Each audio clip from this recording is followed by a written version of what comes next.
The morning the geese came, it was a Tuesday. The third week of April in 2009, and the sky over my 60 acres was the color of old tin. Flat and low, and holding rain it hadn't decided to give up yet. There were 32 of them in a stock trailer that a man named Purvis hauled up my lane, and they set to hollering before he'd even backed clear of the culvert that hard sawing racket geese make when they think the whole world ought to answer to them. I stood there in the wet with my coffee going cold, and I watched them tumble down the ramp into my drowned bottom ground. And I'll tell you plain, I did not know yet what the geese knew. I only knew what the water knew, and the water knew my corn was dead. I had planted 40 of my 60 acres to seed corn the second week of April, because that is what the note said I would do, more or less, and that is what the man at the bank expected of me. And that is what a person does with bottom ground in this county, come spring. But it had rained 11 days out of 14, a slow, soaking, pounding kind of rain that had no manners about it, and the creek that runs the west edge had come up over its bank twice and laid down silt across my lowest 30 acres, like somebody had frosted a cake with mud. The corn that had sprouted stood yellow and drowning, roots suffocating in ground that would not drain, and the corn that hadn't sprouted was rotting in the row. I had 30 days left on a note for $11,400, and I did not have $11,400, and I did not have a corn crop to make it with. And I was a 59-year-old woman standing in the rain with 32 geese who wouldn't shut up. My name doesn't matter much to this story. What matters is that my father farmed this same ground for 41 years before me, and his father before him, and both of them are dead now, and both of them left me things. And one of the things one of them left me was a marbled composition notebook with soft corners that I hadn't opened yet. I'll get to that. I'm in no hurry, and neither is the ground, and I've learned that the getting there is most of what there is. Purvis leaned on his fender and rolled a cigarette. He wasn't going to lighten that damp, and he looked at my drowned field, and he looked at my geese, and he said real polite, "What are you fixing to do with 30 geese on 40 acres of standing water, miss?" And I told him I was farming. He didn't say anything back to that. He just tipped his hat and got in his truck and drove off, and I don't blame him one bit, because it was the most foolish-sounding thing a person could say, standing where I was, standing. But I had my reasons. And I want to be honest about my reasons, because they weren't good ones yet. They were a hunch dressed up in memory. And memory is a poor thing to bet $11,400 on. I got the geese cheap. That's the truth of it. A widow, 2 counties over, was selling out her whole flock for $2 a head, because her husband had run them for weeding a strawberry operation, and her husband was gone, and she couldn't chase geese anymore, and $64 was about all the speculation I could afford that spring. I bought them because a thing kept circling in my head, a thing my daddy said to me when I was maybe 9 years old and we were standing at the edge of this same bottom in a wet year not so different from this one. He said, "Water that won't leave is a crop of its own if you know what wants it." I didn't know what he meant. I don't think I fully knew what he meant standing there in 2009 either. But I knew he'd said it in a knowing way, the way he said the handful of things he was sure of. And my daddy was not a man who wasted certainty on foolishness. So, when the corn drowned and the note loomed and the widow's geese came up for $2, some part of me that was more his daughter than my own woman went and got them. I want to tell you what the bank was, because the bank is easy to hate, and I'm not going to let you hate it, because that's not the truth of it either. The man who held my note was named Delmar Hoyt, and he was maybe 45, and he wore clean-pressed shirts, and he had a boy in college. And he was not cruel to me. Not once. In any of it. He was certain, which is a different thing. He came out to my place the first week of May in a truck that had never seen a field, a truck so clean you could have eaten off the tailgate, and he walked the edge of my drowned bottom in boots that stayed dry because he had the sense not to walk into it, and he had a clipboard, and on that clipboard were columns of numbers. He told me kindly that my ground was appraised as row crop bottom, and that row crop bottom that floods 11 days running in April is worth what it yields, and it was going to yield nothing that year, and I had 30 days, now 26 days, to bring him $11,400, or he would have to start the process. He said, the process, the way people say a word they don't like the taste of. And then he said, the number that was designed to end the conversation, the way those men always have one. He said, the county'll bid it at maybe 400 an acre for cropland this wet. You do the math on 60 acres, and you'll see the notes the better deal for everybody.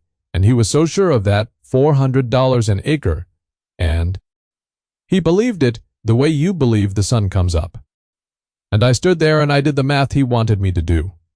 400 times 60 is $24,000 for my whole farm, my daddy's farm, his daddy's farm. And I felt the bottom go out of me a little. And I said something non-committal, and he got in his clean truck. And he never once walked far enough into the field to see what I was starting to see. The geese had already told me something in 2 weeks, and I didn't have the sense yet to listen all the way. Here's what they'd done. I'd turned them loose on the whole drowned 30 acres, expecting them to scatter, and geese do scatter, but they don't scatter random. By the third day, I noticed that come evening they'd all work their way up to the same low corner, the northwest corner where the creek bends, the wettest, sorriest, most hopeless corner of the whole drowned mess, and they'd stand there half the night jabbering and dabbling and pulling at the muck. They wouldn't hardly leave it. I'd chase them up toward the drier ground, where at least a person could walk, and by morning they'd be back down in that corner working the wet like it owed them money.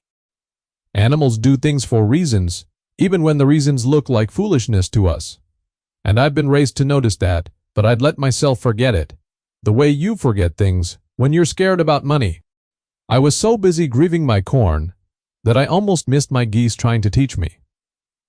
By the time I told the diner in town what I was doing, of course the story had gotten away from me.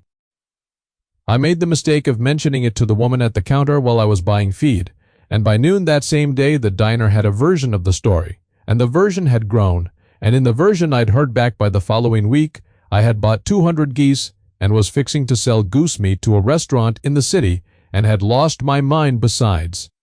That's how it goes in a small place. You do one odd thing and by supper you're a legend, and by breakfast you're a fool.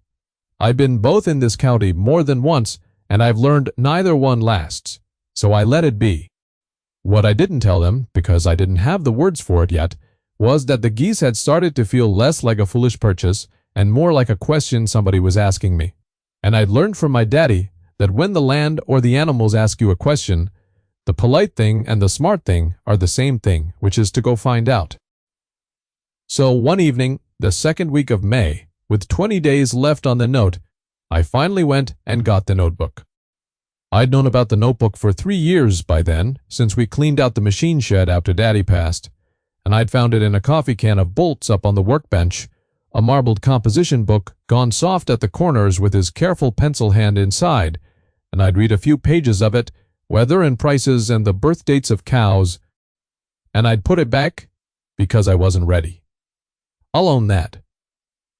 I put it back because reading a dead man's daily hand is a thing you have to be strong enough for, and I wasn't. And then 3 years went by, the way they do.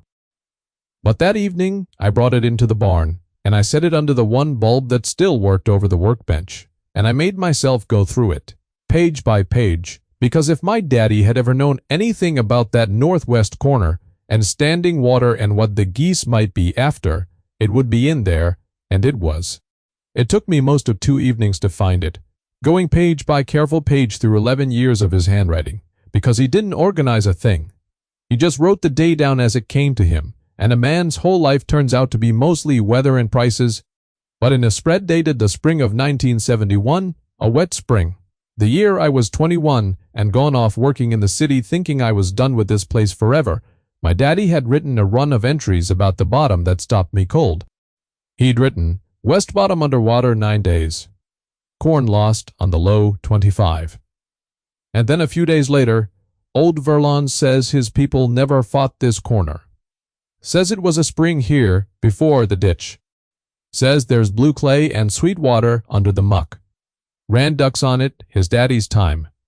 And then 3 pages on, underlined twice, with the pencil pressed so hard it had near tore the paper. My daddy had written just 5 words. The wet corner is Pete with a question mark.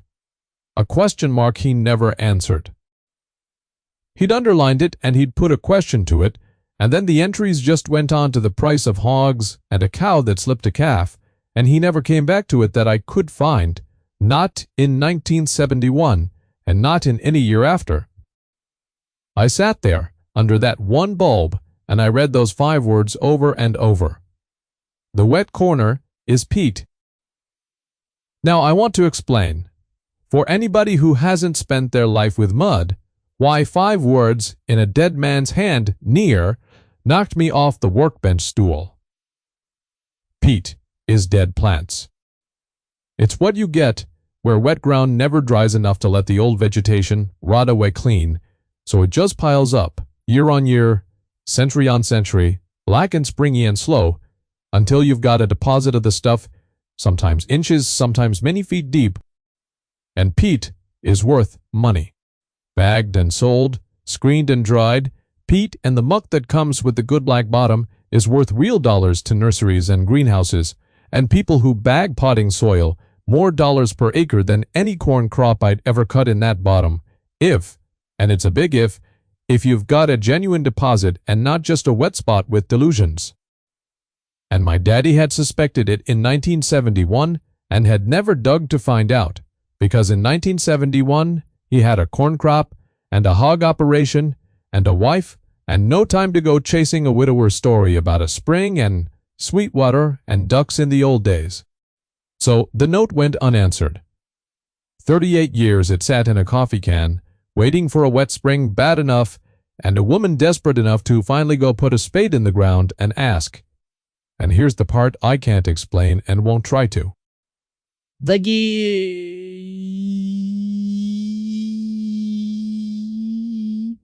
geese had gone straight to that corner. The wettest, blackest, springiest corner, the one Daddy underlined twice.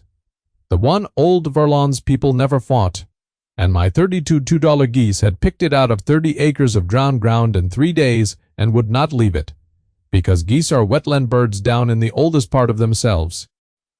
And they know the difference between plain mud and the deep organic black that holds the little bugs and roots and softness they love. And they've been telling me for 2 weeks where the good ground was before I ever read the notebook. They pay attention is the thing. They pay attention to what the ground is made of in a way a person with a clipboard driving a clean truck along the edge cannot, because he never gets his boots in it. I closed the notebook, and I did not sleep much that night. The next morning I was out before 5 with a spade and a 5-gallon bucket, and I walked down into that northwest corner while the geese hollered at me for coming into their kingdom, and I dug. The first foot was silt and muck, gray-black, sour-smelling. The drowned corn's grave. But under that, at about 14 inches, the spade went soft, softer, into a black so deep it wasn't like dirt at all. It was like cutting cake, springy and cool and fibrous, packed with the ghosts of old sedge and reed, and it kept going. I dug down past my knee, I dug down past where I could reach kneeling, and had to lie on my belly with my arm in the hole. It didn't stop. 2 feet of it, then more. Black, peat, and muck going down and down, and at the very bottom of what I could reach, my fingers came up wet with water that was clean and cold and had no creek mud stink to it at all. Sweet water, under the muck, just like old Verlon told my daddy in 1971. I sat back on the wet ground with my arm black to the shoulder, and I laughed, and then I cried a little. And I'm not ashamed to say either one, because I was 59 years old, and I had 20 days left on a note, and I had just put my hand into 38 years of my father's unanswered question and found the answer was yes. But a woman lying in the mud is not the same as money in the bank, and I knew that too. Suspecting Pete and proving it worth $11,400 to somebody who'd pay for it are two different countries, and I had to get from one to the other in less than 3 weeks. So I did the methodical thing, the thing Daddy would have done if he'd had the time. I laid out a grid.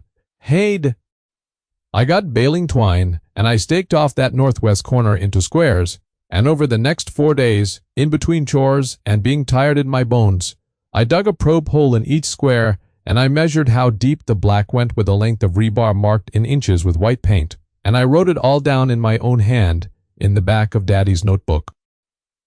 Because it seemed right that the answer should go in the same book as the question. And the numbers I wrote down, I could hardly believe them.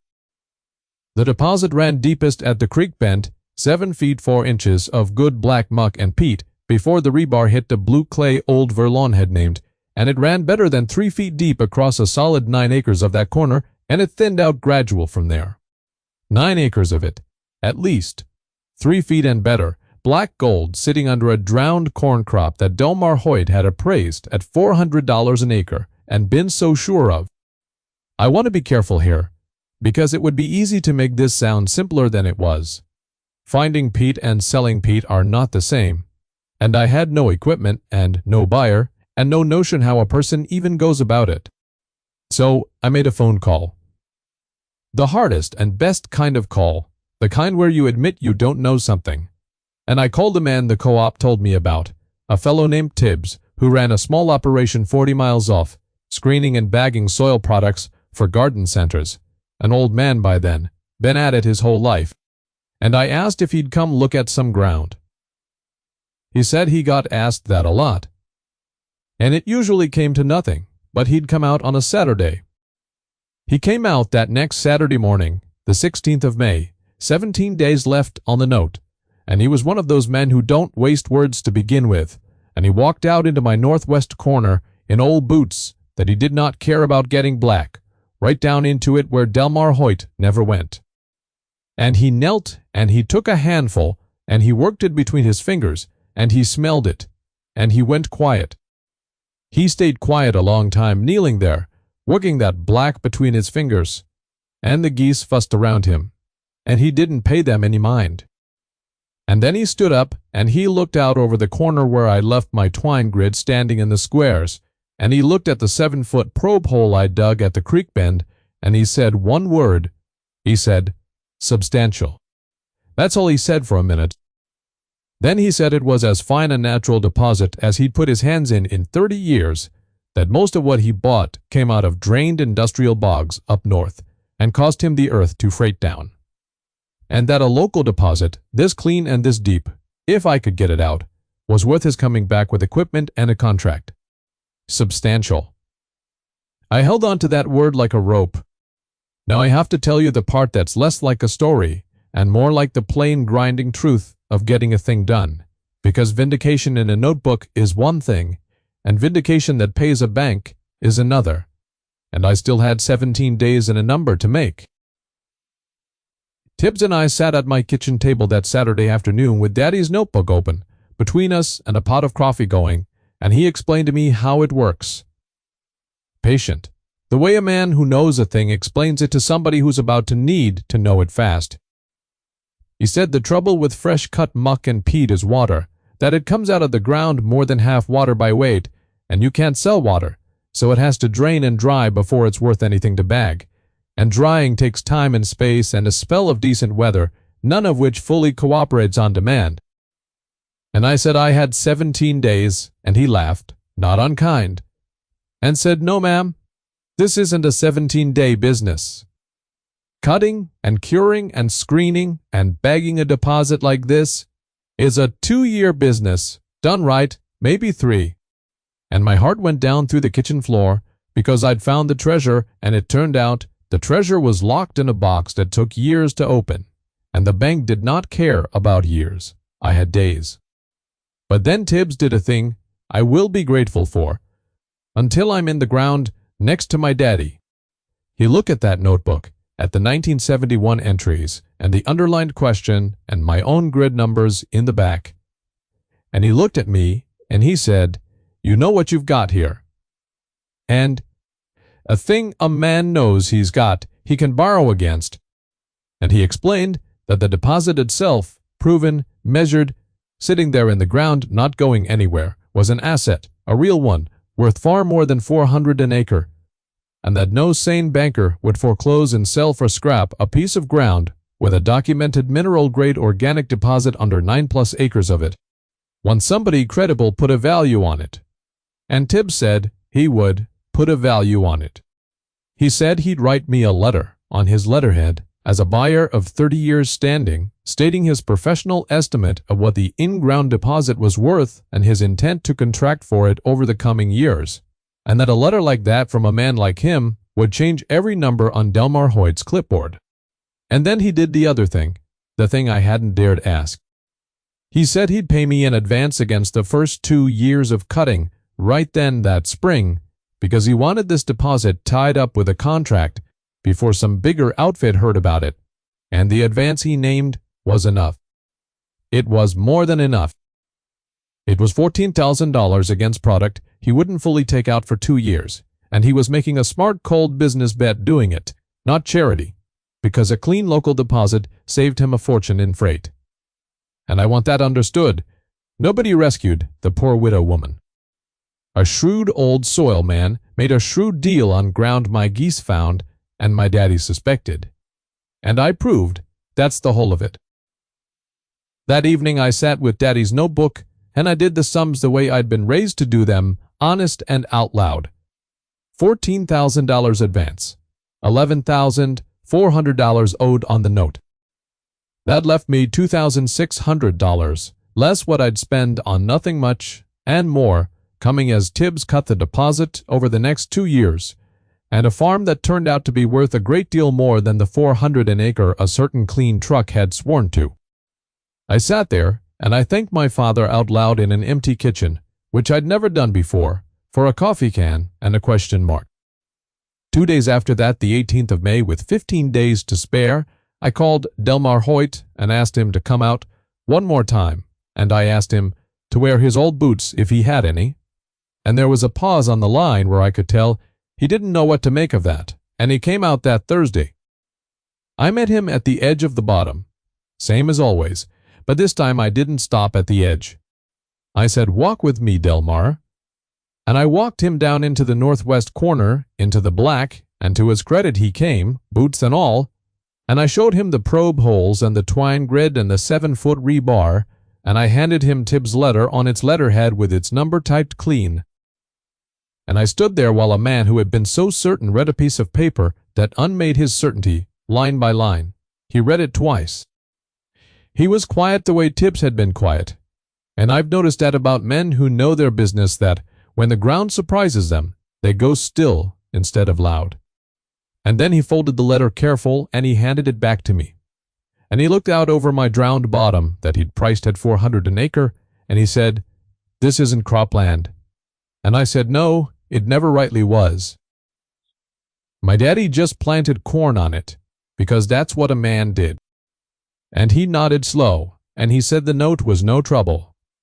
That with the deposit documented and the buyer's letter, he could carry it easy or take it out clean, whichever I liked, and that the process, that word he didn't like, was off the table entire, and I told him I'd like to bring him $11,400 on Monday, and he said that would be fine.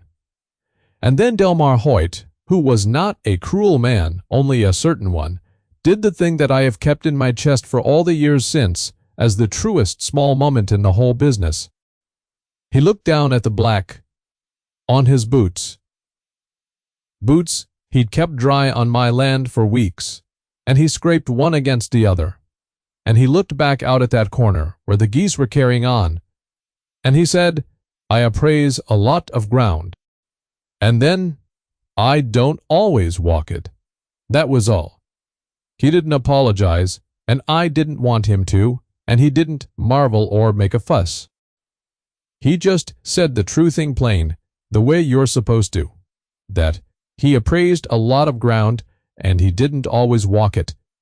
And then he got in his clean truck and drove off down my lane, and that was the vindication, if you want to call it that. A man admitting quiet that the number he'd been so sure of had been made from the edge of a thing he never stepped into. I paid the note that Monday. I brought the money in, and Delmar stamped the paper and shook my hand, and it was done. $11,400 my drowned corn could never have made, paid instead by dead sedge, and old reeds, and cold Sweetwater, and 32 $2 geese, who knew where to stand. I kept the geese. Of course I kept the geese. It would have been a kind of blasphemy to sell them off, after what they did, and besides, they'd earned their keep, and then some, and a person owes something to what saves them. They ran that bottom the rest of that summer and the summers after. And I'll tell you a thing Tibbs taught me that I didn't expect, that the geese were good for the operation beyond just finding it. Because as he cut and cured the muck in curing beds up on the drier ground, the geese would work those beds, eating the weed seed and the sprouts that came up in the drying peat, keeping it clean without a bit of chemical, which mattered to the garden center people who bought it. And Tibbs paid a small premium for muck cured clean like that. So the geese found the deposit, and then the geese helped sell it. My daddy would have loved that. He'd have said something dry about it and pretended not to be delighted. The cutting took the 2 years Tibbs said it would, then more, because it turned out that 9 acres at better than 3 feet was even more deposit than we first reckoned once he got in there with the proper equipment. And I want to give you the real numbers, because numbers are where the truth lives, and I've never trusted a story that won't show them. Over the first 2 years, Tibbs took out and cured and bagged what came to a little better than 19,000 cubic yards of screened product from that corner, and the contract paid me by the yard on top of the advance. And by the end of the second summer, the summer of 2011, I had cleared, all told, past the note and past the advance, something over $31,000 from ground that a man with a clipboard had sworn to me was worth $400 an acre. Do that math the way he wanted me to do it. $400 an acre times the 9 acres of the good corner is $3,600, and I took better than $31,000 off it in 2 years, with the deep beds barely touched, and Tibbs cut it another 6 years after that before the best of it played out. And every one of those years put money in the bank in a wet spring or a dry one. Because Pete doesn't care what the sky does, it's already made from 1,000 years of weather that came and went. That's the thing about it. My corn cared about every single day of rain, lived or died by it, but the muck underneath my corn had been made by 10,000 rainy days piled up so slow that no one year could touch it. And there's a lesson in that, if you want one, that some worth is built too slow to be ruined fast. I paid off the whole farm inside 4 years. Free and clear, my daddy's ground and his daddy's ground. 60 acres. 40 of it, still good honest cropland that I farm to this day in the dry years and rest in the wet ones, and 20 of it down in the bottom that I don't fight anymore, that I let be what it is, wet and black and full of geese. Because I finally learned what my daddy wrote in a coffee can and never got to prove, which is that water that won't leave is a crop of its own, if you know what wants it. I know what wants it now. The geese want it, and the garden centers 3 counties over want what's under it. And I want the quiet of it, in the evenings, when I walk down to the creek bend, and the whole flock comes up hollering like I owe them something, which I do, which I always will. I go down there most evenings still, and I'm past 70 now, and it's slow going in the wet. But I go, and I stand about where my daddy stood with me when I was 9, and I think about how close it came to being a bank's $400 an acre and a stranger's soybeans. It came within 15 days of that. 15 days between me and losing 3 generations of ground, and what stood in that gap was a $2 goose and an underlined question mark and an old man in ruined boots who knew enough to go quiet and say, substantial. I think a lot about certainty these days, sitting down there. In the evenings, Delmar Hoyt was certain, and he was a good man, and he was wrong. And the reason he was wrong wasn't that he was foolish or unkind. It was that he priced my ground from the edge of it and never once put his boots in the black. He measured what he could see from where it was comfortable to stand, and the whole worth of the place was under where he wouldn't go. And I don't say that to shame him, because I did the very same thing, didn't I? I had that notebook for 3 years in a coffee can, and I put it back because I wasn't ready, and I stood in my own drowned field grieving my corn for 2 whole weeks, while 32 geese jabbed their bills into the answer every single evening, trying to show me, and I called it their foolishness instead of my blindness. The land was asking a question, and the birds were pointing at the answer, and I was too busy being scared to walk down and look. So if there's a moral, and I suppose at my age I'm allowed one, it's not that banks are wrong or experts are fools, because that's cheap and it isn't even true. It's that attention is a kind of expertise all its own, the oldest kind, the kind my daddy had and old Verlon had and Tibbs had and the geese never lost. And it's mostly just this, that you have to be willing to get your boots in the black. You have to be willing to walk down into the hopeless corner of the thing, and put your hand all the way in past where it's comfortable to reach, because that is exactly where the worth tends to hide, under the failure, under the drowned crop, under the part everybody prices from the edge and drives away from. The difference between a problem and a lesson is only whether you were paying attention, and I very nearly wasn't. I think about my father too, and about the notebook, and about what it means that a man can write a true question in 1971 and not live to answer it, and still, 38 years on, reach out of a coffee can full of bolts and save his daughter's farm. He didn't know it'd be me. He didn't know it'd be a wet spring in 2009, or a note for $11,400, or $2 geese from a widow 2 counties, over. He just knew enough to write the question down instead of letting it go, to underline it twice and set it where somebody might someday find it. And that's a kind of love. I've decided, the plainest and most useful kind there is, the kind that leaves the next person a note. That's what the old knowledge is, when you get down to it. It's not magic and it's not nostalgia. It's just people who paid attention writing down what they noticed, for people who'd need it later, and trusting that later would come. I've started my own notebook now, a marbled one same as his, and I write the wet years down in the deep of the beds and which corner the geese favor and how the sweet water runs, and someday, long after I'm gone next to my father in the ground on the hill, somebody is going to open a coffee can and find it, and I hope they're desperate enough and quiet enough to listen to what it tells them. The corn drowned. I want to say that one more time, plain, because it's where this started, and it's the thing everybody saw.